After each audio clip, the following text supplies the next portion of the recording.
হজযাত্রীদের যথাযথ সেবা প্রদানের লক্ষ্যে সৌদি আরবের মক্কা বিভিন্ন টিম ও হজ গাইডদের দায়িত্ব বিষয়ক সভা করেছে বাংলাদেশ হজ মিশন।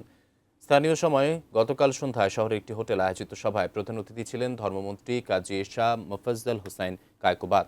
সভাপতিত্ব করেন ধর্মসচিব মুন্সি আলাউদ্দিন আল আজাদ। সভায় মিনা আরাফা ও মুজদালিফায় হজযাত্রীদের সেবাদানকারী প্রশাসনিক, কারিগরি, আইটি ও মেডিকেল টিমের সদস্যসহ হজ গাইডদের দায়িত্ব, কর্তব্য ও করণীয় বর্জনীয় বিষয়ে নির্দেশনা দেওয়া হয়। অনুষ্ঠানে বিশেষ অতিথি ছিলেন সংসদ সদস্য শামীম কায়সার লিঙ্কন, হজ কাউন্সিলর মোহাম্মদ কামরুল ইসলাম, হজ কনসাল মোহাম্মদ মাজহারুল ইসলাম ও প্রশাসনিক দলের প্রধান মোহাম্মদ আয়াতুল্লাহ ইসলাম সহ হজ মনিটরিং টিমের সদস্যরা।